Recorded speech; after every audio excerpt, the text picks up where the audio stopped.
আপনি ক্যাচ ধরতে পারেন না, আগে ট্রল করতো ফ্রেন্ড। হ্যাঁ হ্যাঁ তাদেরকে প্রমাণ করে দিলেন যে আপনিও ক্যাচ ধরতে জি পারেন। জি প্রথম টি-20তে দেখছি যে অনেকের ইন্টারভিউ নিতেছে, ভাবলাম তাহলে আমারও নিব এখন। আপনার স্বপ্ন একটু যদি বলেন, আপনি তো নিশ্চয়ই ক্রিকেটার হতে চান। জি জি কোন পজিশনে খেলেন? ওপেনার। মিরপুরের হোম অফ ক্রিকেটে টি-20 সিরিজটা ওয়ানডের মতো জিততে পারেনি বাংলাদেশ, তবে এই সিরিজে আলো কিনেছেন একজন, সেটা অবশ্য 22 গজে নয়, এমনকি মাঠেরও নয়, মাঠের বাইরে একটা ক্যাচ ধরে। সঙ্গে আছেন মহিউদ্দিন। মহিউদ্দিন, কেমন আছেন? আলহামদুলিল্লাহ ভালো।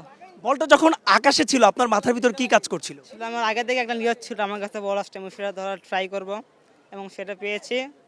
ক্যাচটাকে কাজে লাগাতে পেরেছি, ভালো লাগতেছে। ক্যাচের পরে দেখলাম একটা সেলিব্রেশন করলেন, দু হাত উপরে তুললেন, মানে ওই মুহূর্তটা একটু যদি বলতেন। আসলে পিছনের ফ্রেন্ডরা বলতেছিল কি ক্যাচ ধরতে পারে না, এ কারণে একটু এক্সপিরিয়েন্স। আপনাকে মানে আপনি ক্যাচ ধরতে পারেন না, আগে ট্রল করতো ফ্রেন্ড। হ্যাঁ হ্যাঁ তাদেরকে প্রমাণ করে দিলেন যে আপনিও ক্যাচ ধরতে জি পারেন। জি জি এত ভারী বল, এত সময় আকাশে ফ্লাইট ছিল, তারপরও ক্যাচটা ধরলেন। হাতে ব্যথা পেয়েছেন কি? জি হাতে ব্যথাও পেয়েছেন দেখছি, কিন্তু তারপরও আসলে দিন শেষে ব্যথা পেয়েছেন, এটা অবশ্যই কিছুটা দুর্ভাগ্যজনক, কিন্তু দিন শেষে ভালো লাগে কাজ অনেক করতে। ভালো লাগতেছে। একটা আলাদা একটা এক্সপিরিয়েন্স কাজ করতেছিল মনের ভিতরে ক্যাচটা ধরার পরে, যে ভাবলাম যে প্রথম টি-20তে দেখছি যে অনেকের ইন্টারভিউ নিতেছে, ভাবলাম তাহলে আমারও নিব এখন, ভালো লাগতেছে। ক্যাচ ধরার পরে কারোর সঙ্গে কোনো ক্রিকেটার বা কারোর সঙ্গে কথা হয়েছে কিনা? জি তামিম ভাই এসেছিলেন, কথা বলেছেন, প্লাস কোচরা ছিলেন, কথা বলেছেন। কি বলেছে তারা? আতার আলী ছিল, এসে ক্লাব করে গেছে।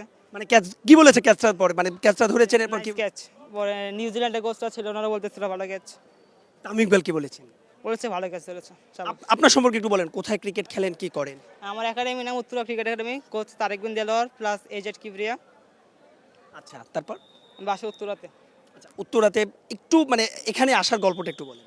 আসলে আমার মানে ভাবলাম যে ফেসবুকে দেখতেছি যে তামিম ইকবাল স্যার বলতেছে যে বল বয়ে রাখবে, এখন আমিও ভাবতেছিলাম ঘরে তাহলে তো আমিও যেতে পারতাম, কীভাবে যাব।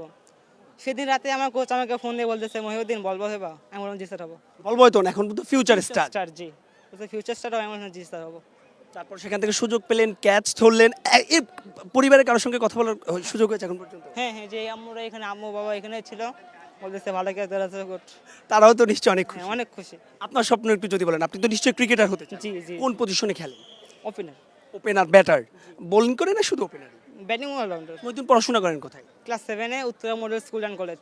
এতগুলো ক্রাউডের সামনে এত বড় একটা স্টেডিয়ামে ক্যাচ ধরলেন, আমরা বারবার বলছিলাম নিশ্চয়ই অসাধারণ একটা অনুভূতি। তারপরও আসলে এটা তো স্বপ্নের শুরু, এই মাঠে নিশ্চয়ই একদিন ভেতরেও খেলতে চান। হ্যাঁ হ্যাঁ, এটা আমি ছোটোবেলা থেকে আসলে আমি মিরপুরে মাঠে খেলবো, সেটা পূরণও হয়েছে, আশা করি পরবর্তীতে আরও ভালো হবে।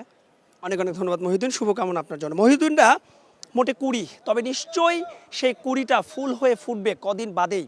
এই মহিউদ্দিনরাই তো দেশের ক্রিকেটের ভবিষ্যৎ। প্রত্যাশা থাকবে শুধুমাত্র বাউন্ডারি লাইনের বাইরে নয়, মহিউদ্দিনরা নামবেন হোম অফ ক্রিকেটের মূল মাঠেও, খেলবেন লাল সবুজের জার্সিতে। মাহবুব বিমন, স্টার নিউজ, সেরাই বাংলা জাতীয় ক্রিকেট স্টেডিয়াম, ঢাকা।